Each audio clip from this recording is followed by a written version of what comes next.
शुरुआत हेमंत अत्री जी अगर मैं आपसे करूं, ये मामला कितना संगीन और उसके साथ साथ क्या इसकी आंच सीधे नरेंद्र मोदी तक पहुंचती है? क्या ये जो नेक्सस है, क्या ये खुलकर सामने आ गया है? क्योंकि ये मामला छोटा मोटा नहीं है, ये मामला धोखाधड़ी से, रिश्वत से जुड़ा हुआ है और ये कोई और नहीं कह रहा है बल्कि अमेरिकी अधिकारी और अमेरिकी कोर्ट कह रहे हैं ये मामले। धन्यवाद बुशरा जी। ये जो मामला है ये किसी एक व्यक्ति या किसी सरकार का नहीं है। ये मामला इस हिंदुस्तान के जो संस्थागत जो स्थितियां हैं, इस देश की सेबी, इस देश के फाइनेंशियल इंस्टीट्यूशंस, इस देश का पूरा लार्जर सिस्टम ऑफ गवर्नेंस, उसके ऊपर एक करारा तमाचा है। और पूरी दुनिया के अंदर अगर आप देखेंगे तो इसके जो फॉलआउट्स होंगे वो इतने गंभीर होंगे जिसकी केवल आज कल्पना की जा सकती है। बेसिकली इशू क्या है? ये बहुत साधारण इशू है, लेकिन इसको आपके दर्शकों को आम आदमी की भाषा में अगर आप समझाएंगी तो 24 अक्टूबर 2024 को हाल ही में, महीना भर से भी कम समय पहले, ये मामला दर्ज हुआ। और ये मामला दर्ज हुआ यूएस डिस्ट्रिक्ट कोर्ट के अंदर, ईस्टर्न डिस्ट्रिक्ट ऑफ न्यूयॉर्क में। वहां पर जिला स्तर पे भी कोर्ट्स होती हैं। वहां पर 54 पेज का आरोप पत्र जारी किया गया, फाइल किया गया कोर्ट में, जैसे अपने चार्जशीट फाइल होती है इस तरीके से आरोप पत्र फाइल किया गया। और उस आरोप पत्र के अंदर क्या है? उसमें है कि अडानी के ग्रुप ने पैसे जुटाने के लिए, जो उनके ग्रुप की, आपको जानकर हैरानी होगी कि जो अडानी ग्रुप की जो टोटल इन्वेस्टमेंट है उसमें 70% जो इन्वेस्टमेंट है वो फॉरेन फाइनेंशियल इंस्टीट्यूशंस की है, और उसमें सबसे मेजर स्टेक अमेरिकन इंस्टीट्यूशंस का है। यह आपके दर्शकों के लिए जानना बहुत जरूरी है। अब अमेरिका के अंदर क्या है कि आपने जिस काम के लिए पैसा लिया है निवेशकों से, वो पैसा उसी काम के लिए यूज किया जा सकता है, किसी और काम के लिए नहीं। तो इस केस में क्या है कि निवेशकों से पैसे जुटाए अडानी ने, विदेशी निवेशकों से, और बैंकों से झूठ बोलकर पैसे निवेश जुटाया। उसके बाद जो अडानी ग्रीन एनर्जी थी, उसने इस पैसे में, प्रोजेक्ट में, अभी तक चूंकि अमेरिकन का पैसा लगा है इसलिए अमेरिकन एजेंसी इस पर सक्रिय हुई, और उन्होंने सामने आया, उन्होंने इनकी सारी इलेक्ट्रॉनिक एविडेंस जितनी भी थी, जो इनके कम्युनिकेशंस हैं, जो इनकी पीपीटी फाइल्स हैं, जो इनके सारे के सारे प्रोजेक्ट डॉक्यूमेंट्स हैं, वो सारे खंगाल मारे। और आपको जानकर हैरानी होगी कि उसके अंदर 5,064 करोड़ रुपए कि जो कल जो थे कि इन्होंने बॉन्ड, जो नए बॉन्ड थे वो लॉन्च किए थे अडानी ग्रुप ने, एनर्जी बॉन्ड 20 साल के लिए। जैसे ही ये पता लगा कि ये खबर बाहर आ गई है, वो बॉन्ड विड्रॉ कर लिए है अडानी ने। इसका पहला फॉल आउट तो ये हुआ है जिसका लोगों को पता नहीं। कल ही लॉन्च किए थे, जैसे, क्योंकि ये मामला तो 24 अक्टूबर का है, उसके बावजूद भी हिमाकत देखिए, इन्होंने सेबी को झूठ बोला, सेबी को बताया नहीं। पिछले साल अभी 24 अक्टूबर को जब ये सारा काम हो रहा था कि अमेरिकन कोर्ट के अंदर जब चार्जशीट फाइल हुई, इन्होंने सब कुछ छुपा लिया। और वो माधवीपुरी बुच तो आपको पता ही है जिस तरह की उनकी स्थिति है।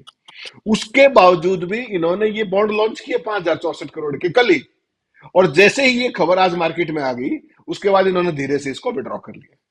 ये तो है सारा मामला। अमेरिकन निवेशक बैंकों से झूठ बोल करके पैसे लिए और 2110 करोड़ रुपए कथित तौर पर रिश्वत की पेशकश या रिश्वत के तौर पे दिए अपने जो सोलर प्रोजेक्ट्स हैं उनको हथियाने के लिए। और उसमें भी एक बहुत बड़ा खेल है।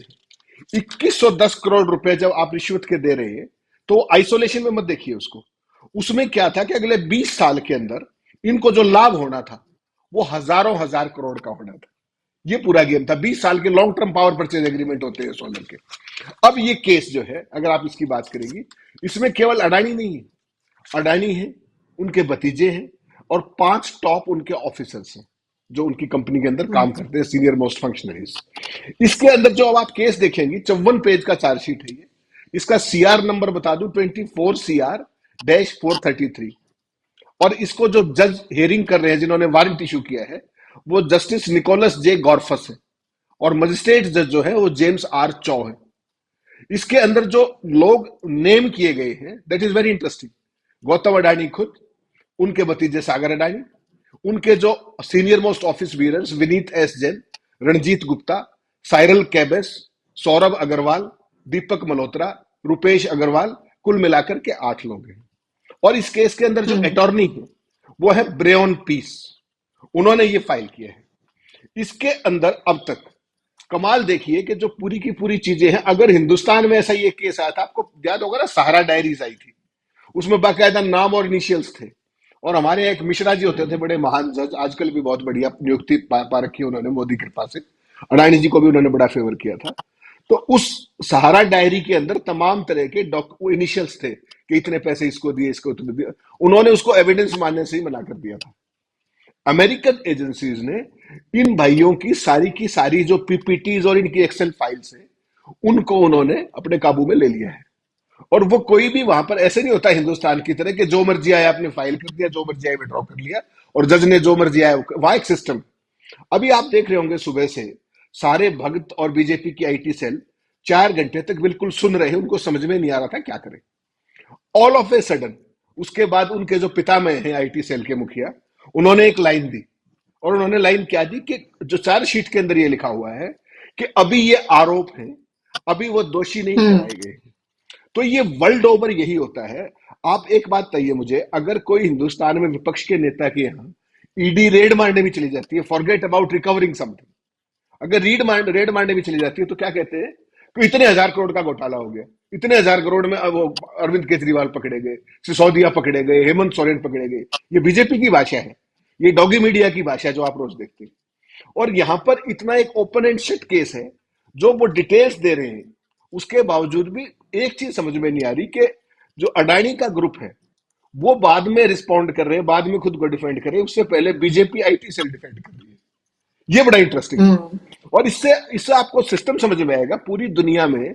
एक तो अडानी की फाइनेंशियल जो पूरी की पूरी जो गुंजाइश है, जो फाइनेंशियल इंस्टीट्यूशन है इंटरनेशनल, वहां से तो आप ये मान के चलिए कि इनका बेड़ा गर्क होना तय है।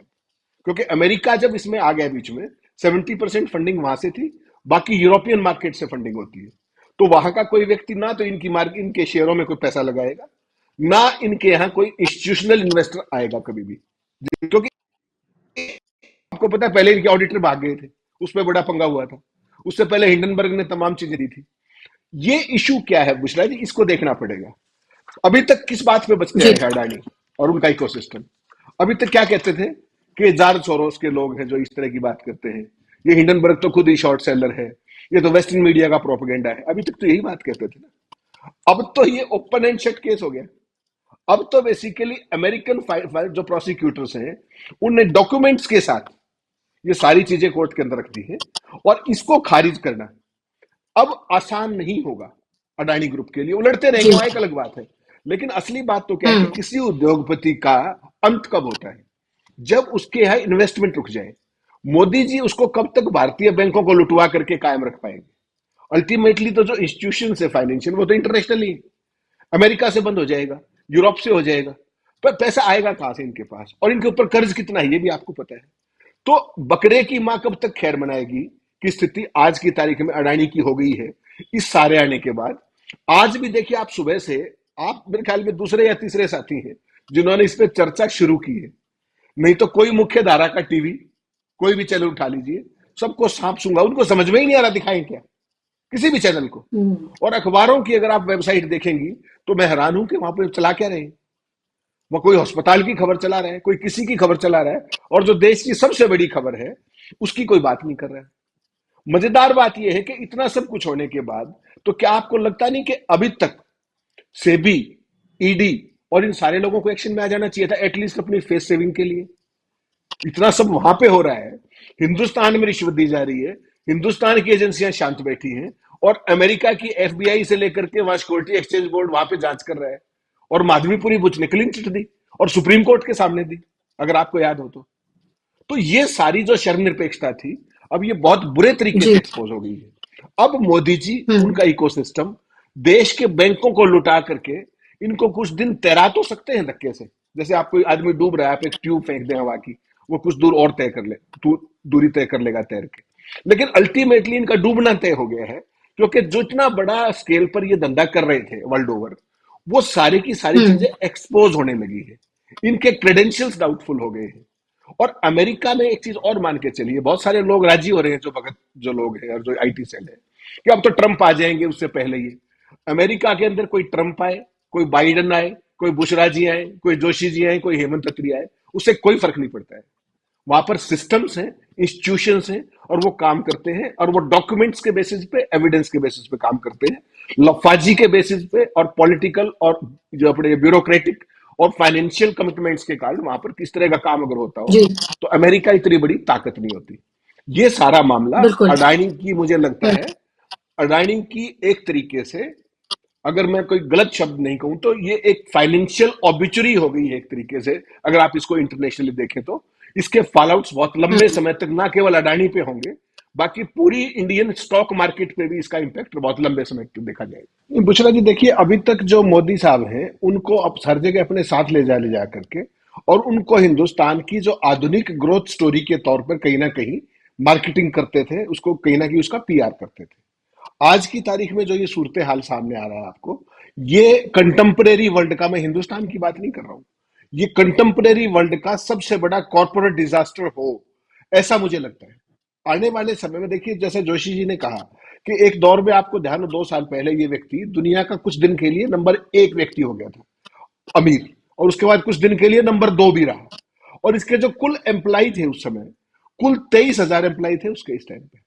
और वो जब ट्रंप राष्ट्रपति चुने जाते हैं, तो वो ऐसा भाषण लिखता है, उसको ट्वीट ऐसा करता है, ऐसा तो किसी ने मोदी के लिए नहीं लिखा, और उसने भी नहीं लिखा, जो मोदी का मुख्य प्रायोजक है, मुख्य स्पॉन्सर है, मुख्य फाइनेंसर है। ऐसे शब्द तो उन्होंने मोदी जी के भी नहीं लिखे थे जो उन्होंने ट्रंप के लिए लिखे थे। तो ऐसे ही नहीं लिख दिया, ये इट हैज ए स्टोरी। और वो स्टोरी क्या है, इनके यहाँ 19 मार्च 2024 को इन्होंने, अभी जो हाल ही के अंदर, जो वहां पर जो कि अमेरिका की जो एजेंसी थी, उन्होंने इनके यहाँ तमाम डॉक्यूमेंट रिकवर किए, सारी चार्जशीट, सारे कागज, सब तमाम चीजें थी। इन्होंने वो बात हिंदुस्तान के अंदर अपनी सेबी को जो बताना मैंडेटरी होता है कि हमारे खिलाफ इस तरह की इन्वेस्टिगेशन चल रही है, कुछ चल रहा है, इन्होंने कुछ भी नहीं बताया।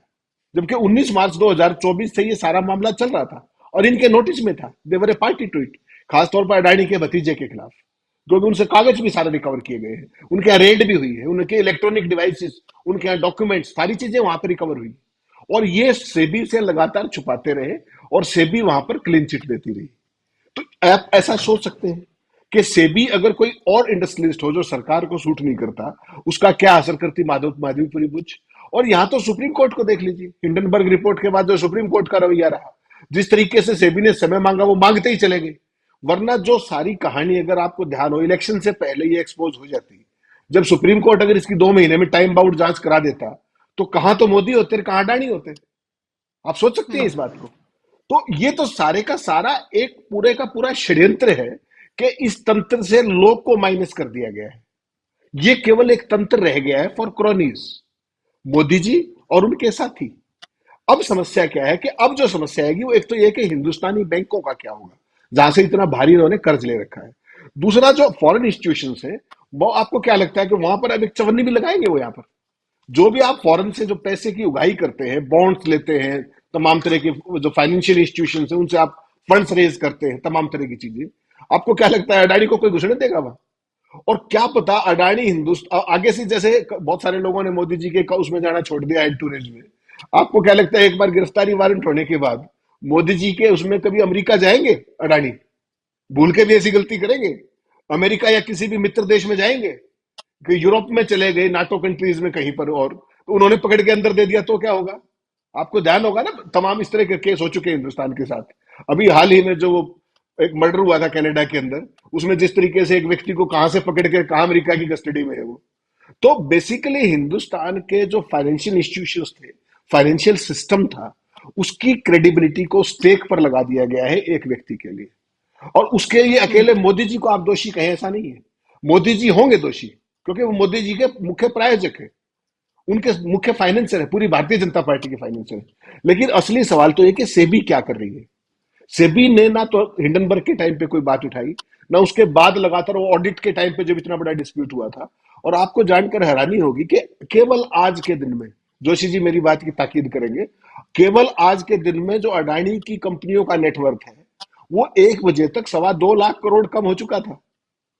1 बजे तक 2.25 लाख करोड़ रुपए एक दिन के अंदर।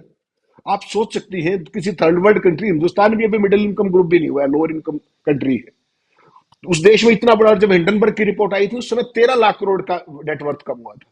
वो अलग बात है कि मोदी जी की कृपा से वो फिर उससे भी बढ़ के आ गया। तो ये फाइनेंशियल सिस्टम इतना ओपेक कर दिया गया है कि इसकी क्रेडिबिलिटी हम्म। पे भरोसा कौन करेगा? इससे केवल अडानी का कुछ होगा वो छोड़ दीजिए आप, इससे इस पूरे देश का जो एक पूरा इंस्टीट्यूशनल फ्रेमवर्क था, 50 से लेकर 47 से लेकर के, उसको बर्बाद कर दिया इन लोगों ने। उसकी क्रेडिबिलिटी स्टेक पे लगा दी। उसमें अडानी तो एक व्यक्ति है, आएगा चला जाएगा, नष्ट हो जाएगा, झोला उठा लेगा, सारी बातें हो जाएगी, मोदी जी भी झोला उठा लेंगे, कोई बात नहीं। सवाल इस देश के फाइनेंशियल इंस्टीट्यूशन का क्या होगा, यहाँ पे जो चेक्स बिल्कुल। एंड बैलेंस थे उनका क्या होगा।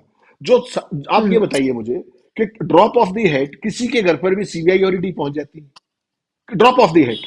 आप ऐसे ही कोई फर्जी आरोप लगा दीजिए, शाम को पहुंच जाएंगे। बीबीसी तक को नहीं छोड़ा, हम्म। तमाम अपने चैनल्स के साथियों को नहीं छोड़ा, तमाम लोगों के यहाँ यूट्यूबर्स के हाथ पहुंच गए। आज तक अडानी के यहाँ कोई ठुल्ला भी पहुंचा क्या, कोई हौलदार गया है आज तक? इतने बड़े बड़े इंटरनेशनल चीजें आ गई, कोई सीबीआई ईडी उनको एड्रेस नहीं पता, या क्या दिक्कत है? सेबी ने वहां पर आज तक कुछ नहीं किया, सुप्रीम कोर्ट ने आज तक कुछ नहीं किया। ये क्या चीज है? ये फासिज्म है।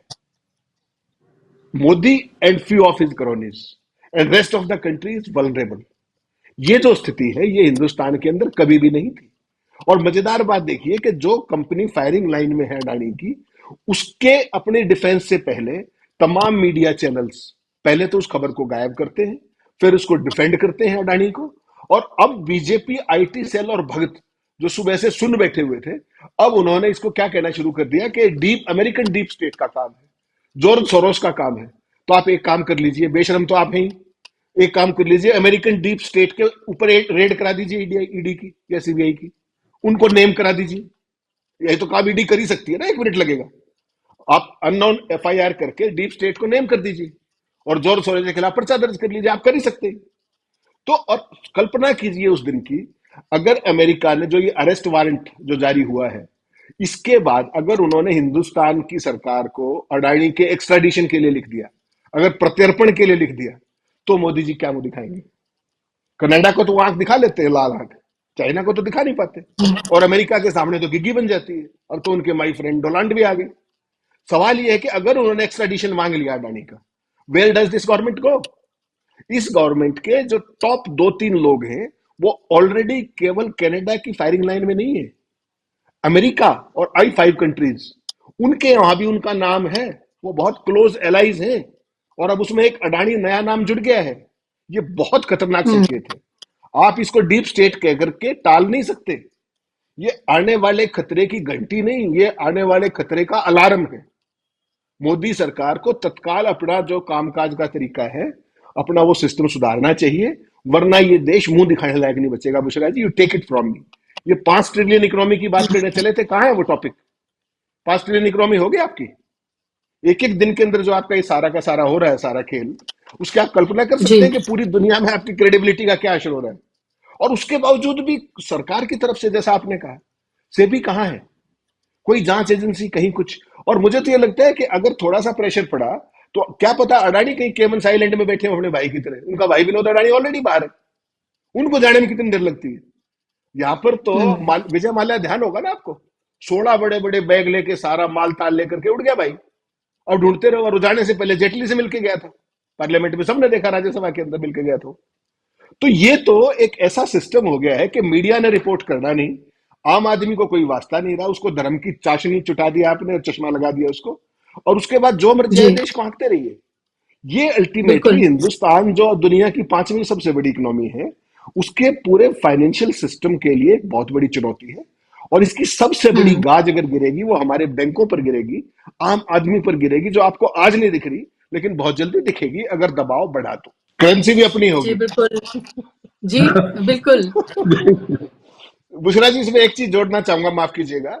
ये जो पूरा जी। जी। खेल है, इसको, इसमें एक लाइन मुझे जोड़नी थी कि ये जो पावर जी। पर, जो सोलर पावर प्रोजेक्ट जो हथियारे के लिए जो गेम हुआ है, इसमें अगले 20 साल के अंदर अडानी को 16,881 करोड़ रुपए का मुनाफा होना था। 16,881 करोड़ का। और उसका एक मेजर शेयर जो इन्होंने रिश्वत के तौर पर दिया या पेशकश की, वो 2110 करोड़ रुपए है। 2110 करोड़ रुपया।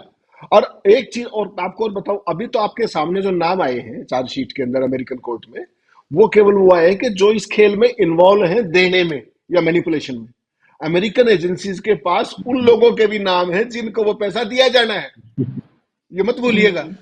उसमें कितने बड़े बड़े मगरमच्छ फंसेंगे, आप स्तब्ध रह जाएंगे। और इसीलिए आपने अगर पिछले 1 घंटे को फॉलो किया हो, तो बहुत सारी चीजें आने लगी हैं कि उन स्टेट्स के अंदर तो विपक्ष की सरकारें थी और थी और थी, बैकफुट पे आने लगी है बीजेपी की आईटी सेल। बहुत जबरदस्त खेल है ये, किस तरीके से इस देश को एक एक गिरोह बना करके लूटा गया है। आप सोचिए 2110 करोड़ 20 साल में आने हैं, और केवल ये 7 लोग नहीं है, अडानी, उनका भतीजा और ये सब लोग, किन को पैसे दिए हम्म जाने हैं, उनके पास वो सारी डिटेल्स है, वो सारी पीपीटीज है, वो सारी एक्सेल शीट है। और जैसा जोशी जी कह रहे थे ना अभी, कि आपके पास पेगासस आया तो आपने तो विपक्ष को निपटा दिया, उन्होंने उसी पेगासस या उससे भी कोई हाईटेक हाई एंड कोई टेक्नोलॉजी से उन्होंने जो अमेरिकन निवेशकों के हित की रक्षा की है इस चीज को पकड़ करके। तो आप तो उसी टेक्निक का या उससे मिलती जुलती टेक्निक का डिस्ट्रक्टिव यूज कर रहे हैं डेमोक्रेसी की वैल्यूज को किल करने के लिए, और वो उसी टेक्निक को अपने देश के निवेशकों की निवेश को बचाने के एक पॉजिटिव कंट्रीब्यूशन कर रहे हैं। ये फर्क है American society, American moral values ethics और हिंदुस्तान की फासिस्ट सरकार में। ये चीज समझनी पड़ेगी, जिसको आपने धर्म की चादर में लपेट के और लोगों को कहीं का नहीं छोड़ा। ये है इंटरेस्टिंग बात सबसे, जो ये समझ नहीं पा रहे। अभी नाम आएंगे सारे सामने, उसमें विपक्ष के नाम भी हम्म होंगे तय मानिए, और इसीलिए आईटी सेल लहलोट हो रही है पिछले 1 घंटे से कि वहां भी विपक्ष की सरकार थी, वहां भी विपक्ष की सरकार थी। पता तब लगेगा जब ये सारे नाम सामने आएंगे। मैं कह रहा हूं हमाम में कोई वो नहीं है, लेकिन सवाल ये है कि ये गवर्नेंस का मॉडल कौन सा है, दैट इज वेरी इंपॉर्टेंट। और अल्टीमेटली इसमें कोई इंडिविजुअल्स को लाभ हो रहा होगा, लुट तो देश रहा है, संसाधन देश के, भूखमरी देश में हो रही है, और 5 ट्रिलियन के डॉलर का जो वो सपना है वो हम जैसों को बेचा जा रहा है। तो ये सारी जी। स्थितियां हैं, इसको लोग देख रहे हैं।